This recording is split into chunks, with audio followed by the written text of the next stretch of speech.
अपने ही भाई आपस में क्यों लड़ रहे हैं और परिवार में लड़ाई झगड़ा क्यों हो रहा है। यह सच कड़वा है लेकिन सुनना जरूरी है। आप देखते ही होंगे भाई भाई आपस में ही लड़ रहे हैं। मैं उन भाइयों से कहना चाहता हूं, क्या ये धन, ये संपत्ति, ये अहंकार आपके भाई के प्रेम से, परिवार की शांति से बढ़कर है?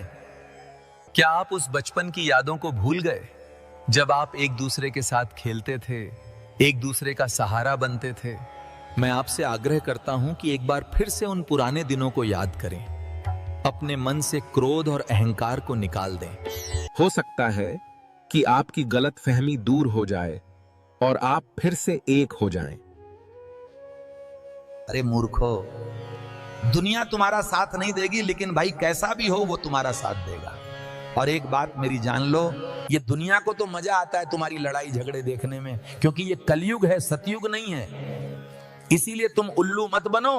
एक बात मैं आपसे कहना चाहता हूं, आज का इंसान बहुत गिर गया है क्योंकि उसके ऊपर कलयुग का प्रभाव है। तो अब कई लोग पूछेंगे कलयुग के प्रभाव से कैसे बचें।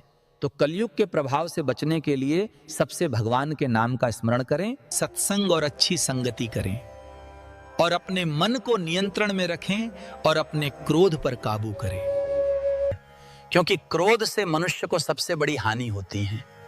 क्रोध, गुस्सा करने से कोई लाभ प्राप्त नहीं होता है। तो इस प्रकार कलयुग के प्रभाव को रोका जा सकता है। मैं एक ही बात कहना चाहूंगा कि अपने परिवार को खुशहाल रखना चाहिए।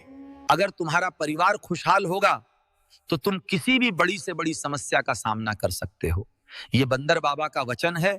मैं एक बार की बात है, एक छोटे से गांव का लड़का 100 रुपए लेके बाजार जाता है। गरीब घर का लड़का था, ज्यादा पैसे वाला नहीं था। अपनी माँ से कहता है, माँ मैं बाजार जा रहा हूं, तेरे लिए कुछ खाने पीने का सामान लेकर आऊंगा, क्योंकि घर में रसोई का सामान खत्म हो गया था। जैसे ही वो लड़का बस में बैठकर बाजार जाता है तो बस वाला उस लड़के से किराया मांगता है, लेकिन जब वो लड़का अपनी जेब में देखता है तो उसकी जेब में एक भी रुपए नहीं था। बस वाले ने उसको धक्का देकर बाहर फेंक दिया और गांव वाले उस पर हंसने लगे। तब उसको समझ में आया और उसको एहसास हुआ, अगर आज मेरा भाई होता तो हर मुसीबत में मेरे साथ खड़े रहता। मैं तो तुम सबसे एक बात कहना चाहता हूं, मेरी बात को ध्यान लगा के सुनना।